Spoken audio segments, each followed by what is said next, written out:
오늘도 하나 챙겨가세요. 주진우 라이브.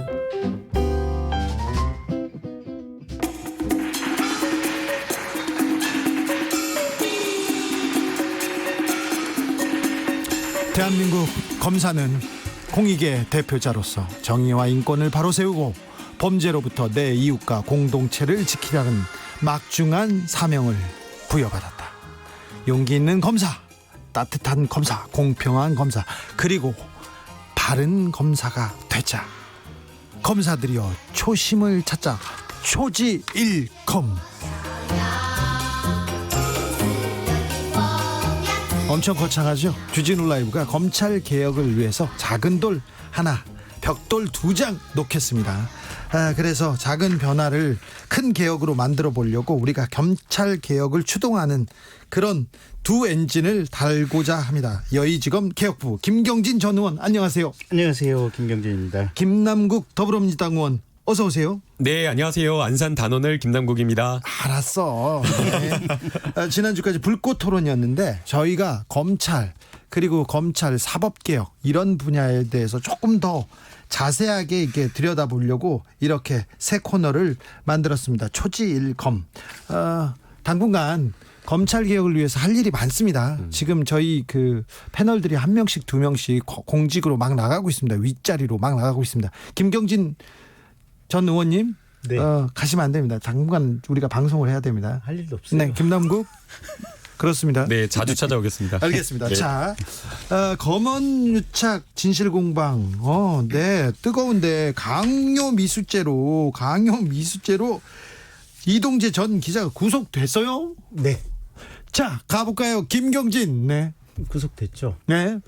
결국은 제가 지난주까지 대검 안에서 네. 죄가 안 된다는 의견이 있고 예? 그래서 이제 신중하게 접근해야 한다라고 하는 그렇죠. 이제 취지로 얘기를 드렸는데 대검 안에서 신중하게 접근해야 된다는 의견이 많았어요. 예. 그런데 근데 어쨌든 영장이 나왔어요. 법원에서 영장이 나왔으니까 이제 판사께서 구속할 만하다라고 판단을 하셨던 것 같고 일단 그렇게 봐야죠. 네, 그래서 이제 이동재 기자 같은 경우는 어쨌든 지금 현재로 보면 기소가 될 것이고 네. 기소되면 아마 유죄 판결이 될 확률이 매우 높은 것 같아요. 여기서 한 걸음 더.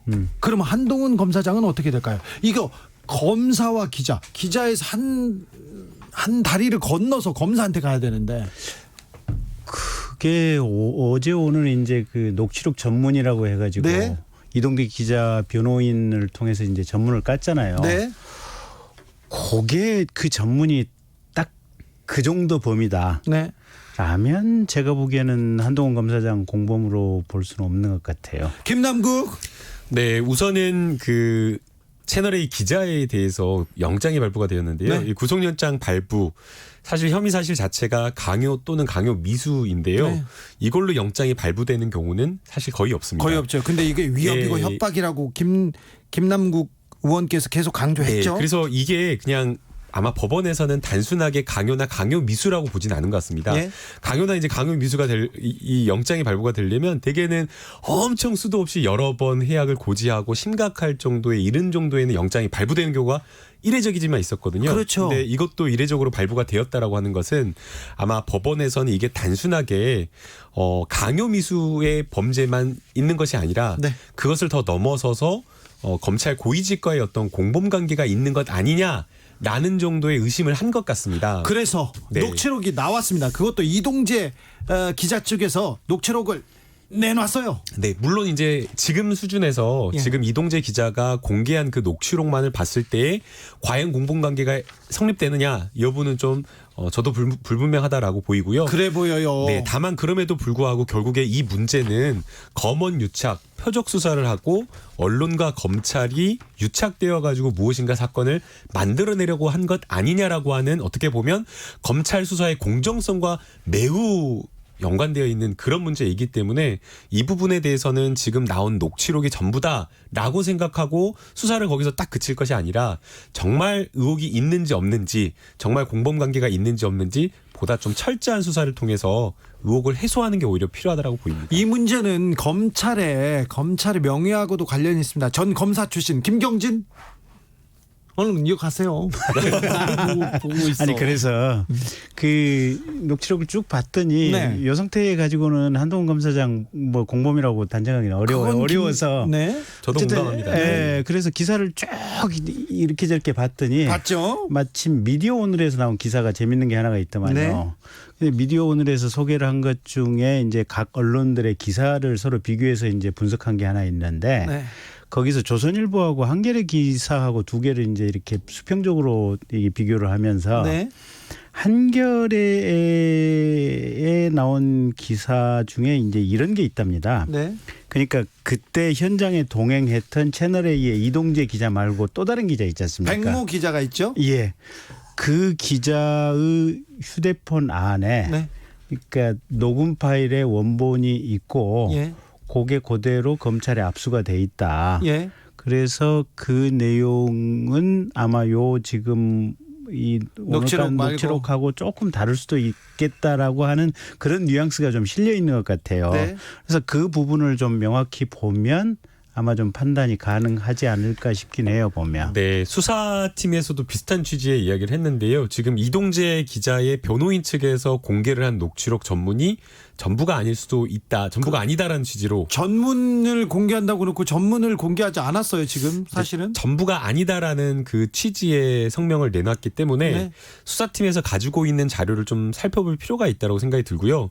그다음에 이번에 영장이 발부되면서 사실 영장 구속 사유에 공모관계를 의심할 만한 상당한 자료가 있다라는 그런 표현이 들어가 있거든요. 그렇죠. 예, 그렇다라고 하는 것은 지금 현재 단계로서 변호인 측에서 공개한 자료만으로는 공모관계가 불분명하지만 그러나 적어도 수사하고 있는 자료 또는 구속영장이 발부되었을 때의 그 자료를 봤을 때에는 수사의 필요성은 인정되는 상황 아닌가. 예. 그러면 지금 상황을 놓고 예단해가지고 공모관계가 안 된다라고 하면서 보도를 하는 것은 사실 어떻게 보면 추측성 보도고 방향을 만들어가려고 하는 보도이기 때문에 좀 적절하지는 않은 것 같습니다. 816. 근데 이제 이쯤 되면 네. 제가 보기에는 그 백모 기자가 깔 수도 있는 것 같아요. 그럴 수 있을 것 같아요. 네, 네. 두고 보시죠. 네, 뭐. 8166님이 채널A 기자가 일부러 부산까지 내려가서 검사를 만나서 그 정도 얘기를 나눴는데 이게 공모가 아니라고요. 이렇게 안타까워. 그 8166 분은 조금 상황 맥락을 좀 더 아셔야 되는 게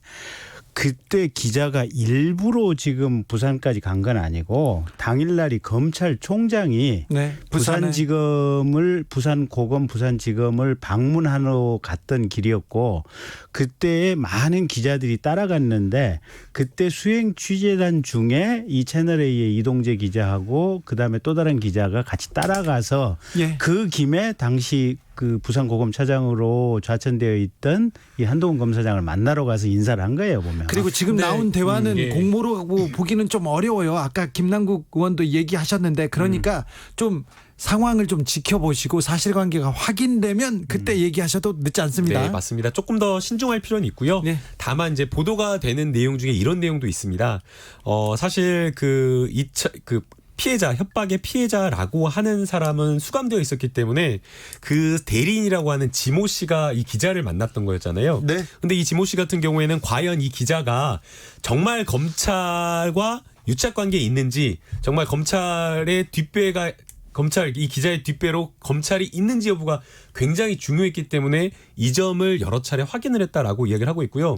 적어도 이 피해자라고 하는 사람의 대리인은 그것을 확인했다라고 지금 이야기를 하고 있기 때문에 이 부분은 조금 유의 깊게 볼 필요가 있다라고 저는 생각이 듭니다. 근데 이게 저는 검사 생활 한 10몇 년 했던 경험에 비춰보면 전과가 많은 사람들의 얘기는 그렇게 섣불리 믿어서는 안 돼요. 이제 그게 하나가 있고 네. 어쨌든 지금 채널A 기자 스스로도 인정을 하다시피 자기는 정보를 얻어야 되니 네. 특히 교도소에 안에 있는 사람을 통해서 그 사람 입을 통해서 정보를 얻어야 되니 네. 그래서 검찰이 뒷배가 있다고 하는 것을 자기는 과장해서 얘기할 수밖에 없었다라고 지금 누차 그런 얘기를 하고 있는 거 아니에요. 네. 그리고 합리적으로 생각을 해보면 기자가 취재 욕심이 나면 능히 그럴 수도 있는 거예요. 그래서 이거는 뭐 그럴 가능성 자체를 아예 배제하고 뭐 확인을 안 해보는 것은 좀 이상을 하지만 그 얘기가 있다 그래서 거기에 꽂혀가지고 그 얘기가 맞다라고 생각하는 것도 좀 무서워요. 그러나 또 합리적으로 생각해 보면 말도 안 되는 기자인 거죠. 그렇죠. 네, 왜냐하면은 없다라고 하는데 없는 것을 막 찾아내려고 만들어내라는 정도의 그런 어떤 취재를 보였고 글쎄, 그 과정에서 검찰과의 어떤 유착 관계를 이야기를 하고 녹취록이 있다라고 하면서 그 부분을 믿게 해줄 수 있을 정도의 증거를 제시하면서 심지어 이런 얘기까지 해요. 대개는 이게 전화로 일반 전화로 녹취를 하지 않고 카카오톡, 보이스톡 이런 걸로 해가지고 따로 또 녹취를 해놓은 게 있다라고 매우 구체적 정황을 이 공범 관계가 인정될 만한 구체적 사실을 진술을 하고 있는 녹취가 있다라고 하고 있거든요. 제가 예. 저도 기자 시절에 정말 정보 하나를 얻으려고요. 저는 외국에도 몇 번 갔어요. 비행기 타고 그냥 만나달라고 가기도 하고 어떤 사람을 설득하기 위해서 새벽 3시, 4시, 새벽 3시에 전화가 옵니다. 그러면은 그분은 술이 취해서 전화했어요. 제가 지금 가고 있습니다. 와. 근처에 있습니다. 제가 어딘 줄 알고요. 제가 10분 안에 갈게요. 그렇게 하고 달려가기도 했어요. 와. 뭐든 합니다. 그런데 이 채널A 기자들의 수준은 조금 말이 안 돼요. 기자들이 봐도 선을 한참을 넘었는데 그분들은 또 이렇게 녹음을 다 했더라고요. 얘기를 하는 것 자체가 그렇게 중요하지 않은 것도 다 녹음을 하는 걸 보면 좀 신기했어요. 근데 기자들 거의 녹음하는 거 아닌가요? 그러니까 녹음하는 건 중요하지 왜냐하면 않고요. 지난번에 그 윤석열 청문회 때도 네. 그 어디 언론사인가 그 무슨 뭐 7, 8년 뉴스타파. 전에 얘기했던 거 그대로 다 녹음돼 있잖아요. 보면 그 윤석열 검사한테 그때 물어봤던 거 그대로 녹음이 돼 있잖아요. 그러니까 거의 요새는 기자들하고 대화하는 내용들은 다 녹음된다고 사회적으로 다 알고 있는 거 아닌가? 이렇게는 생각해야 되는지는 몰라도 그게 녹음이 그게 아니, 뭐 녹음은 할 수 쉽지. 있는데요. 네, 근데 네. 이제 이 부분은 좀 달라요. 예, 네. 녹음은 할 수 있는데 기자가 사실을 쫓아가야 되잖아요. 그러니까 네. 사실이 있다는 것을 보고 적극적인 취재를 할 수는 있는데 사실이 있는지 없는지조차가 불분명한데 그것을 막 압박해서 만들어내려고 하는 것 아니냐. 그 점에 좀 이상하다라는 거죠. 아니 그 네. 기자가 그러니까 이동재 기자가 취재를 하면서 쓴 편지에 취재 노력을 하면서 쓴 편지에 오버되는 문구나 내용이 들어가 있는 것은 사실이지만 네. 그렇다고 해서 그 편지 내용에 뭘 조작해서 뭘 내라 이런 내용은 없잖아요 보면. 그렇게 얘기하시는 것은 사실은 김용께서도 조금 오버하시는 것 같고 내가 보기에는 아니 기자 입장에서는 그게 유시민 당시 작가께서 거기 가가지고 무슨 강연하고 강연료를 꽤 두둑히 받으셨잖아요 보면. 70만 원인지 뭐, 몇십만 원이야. 네, 어쨌든 네. 그래서 이제 그런 연관관계성이 있다 보니까 기자 입장에서는 이거 취재할 만한 거리가 된다라고 생각을 했을 거 아니에요. 아니요, 그럴 수 있어요. 네. 그런데 거기에서 이제 도를 넘었다는 게 문제고 그렇죠. 영장이 나왔죠. 그러니까 영장이 나왔지. 영장이 나왔습니다. 네. 자, 7461님이 우와 참 어렵게 가네요. 검사장을 그 정도 사칭했다면 검사장이 기자를 고발하면 간단하잖아요. 얘기하고 정영수님도 이동재 변호사가 왜 한동훈을 변호하고 있지? 이거는 분명히 피해자인데 이 부분에 대해서 약간 그렇습니다. 자기도 미안했겠지 뭐. 미안해서 심플하네요. 아니, 그러니까 그렇잖아요. 결국에는 네. 이게 죄가 되냐 안 되냐 지금 여기서 어떻게 논하겠어요. 그러니까, 기록을 보지도 네, 않고 그러니까 그 말도 안 되는 일이고요. 적어도 상식적으로 이런 일이 있었다라고 하면 우리가 어떻게 해야 될까요? 만약 이런 의심을 받으면 더 적극적으로 검찰에 나가가지고 해명하고 소명하고 내 억울함을 풀려고 하는 그런 노력을 보여야 되는데 지금 상황을 보면 한동훈 검사장이 엄청 피해자인데 네. 네. 그러면 검찰 오히려 수사에 응하는 모습을 보여야 되고 또 그다음에 검찰로서는 굉장히 의심스러운 상황이 발생했기 때문에 검찰총장이 더 철저하게 수사하라라는 그런 수사 지휘를 해야 되는데 오히려 지금 수사팀의 수사를 막는 모습을 보이고 지금 피의자는 소환조차 하지 않은 상태로 진술조차 안 받고 있으니까 그게 상식적이지 않다라는 거예요. 이제 조사하겠죠? 조사해야죠. 네. 조사해야 되는데 솔직히 얘기하면 난 이거 모르겠어. 이거요? 왜냐하면 너무 정권이 이 사건에 대해서 민감하게 반응하는 거예요. 저도 왜냐하면 지금 김남국 의원도 마찬가지죠. 이렇게 그렇게 중요한 사건은 아니고 그렇게 아니 그러니까 기자들 입장에서 아니 기자도 그렇고 검사도 그렇고 검사들 같은 경우 그렇잖아요. 현직 장관이라든지 뭐 현직 국회의원이라든지 뇌물 받은 거 한 건 밝혀내는 것이 사실은 검사들 로망이라고. 네. 그렇잖아요. 기자들도 보면 정말 대단한 단독 특종 하나 하는 것이 기자들이 꿈이잖아요. 보면 그거 찾아보려고 이 기자가 물론 나쁜 짓을 했지만 선을 많이 넘었다니까. 네. 편지 쓰고 뭐 하고 하는 것이 우리 사회에서 그렇게 죽일 만할 정도로 그게 나쁜 짓인가. 죽일 만큼 나쁜 짓이라고 저는 생각이 듭니다. 그게 이제 단순하게 강요나 협박을 한 게 아니에요. 검찰 수사의 신뢰를 땅에 떨어뜨리는 그 사건이거든요. 그리고 이 사건 한 달 전에 무슨 일이 있었어요. 제보가 있었는데 특수부가 사건 진술을 만들어내려고 77번, 뭐 80몇 번을 불러가지고 수사를 했다라고 이야기를 하고 있는 거거든요. 그러면 이것은 왜 이렇게 정권이 이것을 보냐라고 할 것이 아니라 오히려 검찰 스스로가 이 수사 과정에서의 위법성은 있었던 것이 아닌가, 오히려 더 철저하게 들여다봐야 되는데 그렇게 하지 않고 검찰이 이것을 감싸고 숨기려고 하니까 당연히 법무부 입장에서는 검찰을 수사지휘하고 감독하는 입장에서 여기에 대해서 문제 제기를 할 수밖에 없는 거죠. 정용수님 다시 우리 얘기를 듣다가 문자 다시 왔습니다. 윤석열 총장이 반을 키웠어. 뭐 그런 측면이 있다고 보고 계시고요. YJM님은 윤석열 총장 눈이 충혈될 만해요. 이렇게 얘기합니다. 맞습니다. 검찰에서 이런 문제가 나왔을 때 검찰의 명예가 훼손되는 일을 기자가 해버렸어. 그럼 처음에 그냥 엄단을 해서 사실관계를 명확하게 좀 드러냈으면 하는데 이게 지금 정치적 공세와 이어지면서 너무 커졌습니다. 그런데 글쎄 그게 그러니까 이게 이런 거예요. 나는 1989년도에 고시를 붙어가지고 1992년도부터 이제 군 법무관 생활을 했고 95년도부터 이제 검사 생활을 했거든요. 네. 근데 이게 우리 검사 생활을 할 때 이 보면 여기는 처음에도 내가 누차 얘기했지만 편지 교도소에 들어가는 편지는 사실상 교도관들이 하시라도 읽을 수 있는 다 공개됩니다. 공개된 편지잖아요. 거의 공개된 편지를 통해 가지고 자 유시민 씨 거기 비리 있으면 당신 좀 내놔라. 예. 그래야 당신 뭐 가족들이나 두루두루 좋을 거 아니냐. 안 내놓으면 두루두루 다 안 좋다. 좀 위협적이잖아요. 그걸로 해서 구속이 됐고 그게 취재윤리 어긋나고 강요 미수죄가 된다고 지금 이제 판사께서 판단을 했는데 그게 그렇게 사회적으로 죽일 일이고 그게 그렇게 나쁜 짓인가?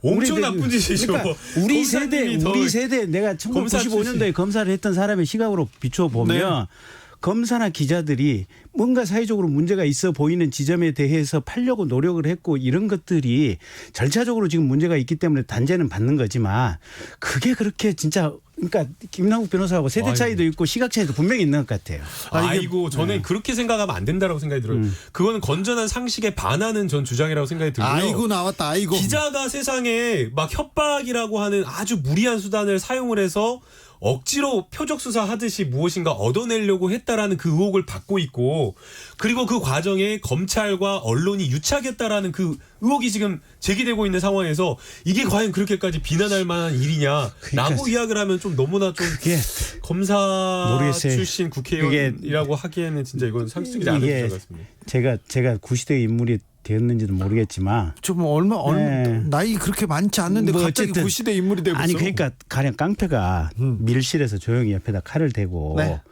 누구 범죄 정보 있으면 얘기해봐 아니면 누구에 대해서 뭐라도 좀 내놔봐 이렇다면은 그거는 정말로 협박이고 나쁜 짓이에요. 보면. 자 그런데 아까도 누차 얘기했지만 거의 교도소 들어가는 공개 편지를 통해서 무슨 정보 있으면 좀 내놔봐라.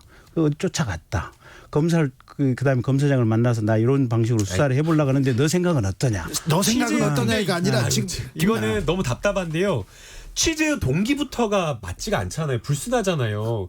유시민 작가님이 비리를 저질렀다라는 의혹이나 이러한 진술이 나와야 되는데 그런 것들이 없는 상태에서 야당의 유력 정치인, 유력 스피커라는 이유로 표적 수사를 하려고 했던 거예요. 표적 취재를. 그러면 그 과정에서 취재윤리를 단순하게 어긋난 것이 아니라 협박이라고 하는 굉장히 죄질이 나쁜 그러한 수단까지 저질렀고 그 과정에서 검찰까지 연루되었다라고 하는 이 문제를 어떻게 가벼이 여길 수 있습니까? 내가 그러면 이거는 법조인으로서 그런 말씀하시면 안 돼요. 내가 진짜 이건 아닙니다. 다음 주는 내가 건너뛰고 그 다음 주에 올 때 내가 채널A 쪽이나 뭐 하여간 제주권 내가 그쪽을 접촉을 해가지고 니들이 유시민을 왜 그렇게까지 그러면 타겟을 해서 취재하려고 했는지 한번 제주권 알아가지고 와서 내가 여기서 얘기를 해줘 볼게. 아 그래요? 뭔가 아니 그 채널A 기자가 됐든 뭐가 됐든 아니 자기들도 뭔가 필이 꽂히고 머릿속에 뭔가 제보가 들어오더니 뭔가 있으니까 그걸 팔라고 했을 거 아니에요. 그렇죠. 하고 있다라고 하는 그게 아무 근거 없이 맨땅에 헤딩하면서 기자들이 뭘 쫓아가고 이런 일은 없단 말이에요. 보면 검사들도 마찬가지고. 그러니까 지금 보도된 이야기에 따르면 취재를 하려고 했던 이유가 거기 가서 당연했다라는 그 이유 하나만이라는 거거든요. 그 이유 하나만은 아니겠지. 아니, 그렇게 또- 지금 이야기가 부도가 되고 또 있어요. 뭔가가 어느 정도는. 있겠지. 그게 근데 뭔가를 못 밝혀냈잖아요. 아니 그러니까 내가 한번 자, 내밀한 걸 한번 알아보자고요. 물어볼게. 예. 제가 예. 진짜 하고 싶은 얘기가 많았어요. 7월 인사 얘기도 해야 되고 지금 추미애 장관 지금 그 법무부 내에서 어떤 상황인지도 물어봐야 되고 예. 그리고 삼성전자 이재용 부회장 기소에 임박한 것도 얘기했는데 24일 예정된 수사심의위원회 그러니까 이동재 한동훈 관련된 이 수사심의위원회에서는 기소하라고 나오겠죠? 아, 당연히 구속됐는데 기소하라고 나오겠지. 그렇겠죠? 예, 아, 예. 나 이 얘기만 하고 끝났네 오늘도. 그래요. 이게 그렇게 중요한 건가? 지금 국민들은 이걸 중요하게 생각하잖아요. 그죠? 글쎄 추미애 장관께서 중요하게 생각하는 거 아닌가. 아, 그런가요? 네. 아, 오늘 어떠셨는지 모르겠습니다. 첫 시간 김경진 전 의원, 김남국 의원 함께했습니다. 감사합니다. 네, 네, 고맙습니다. 감사합니다. 박연조 님이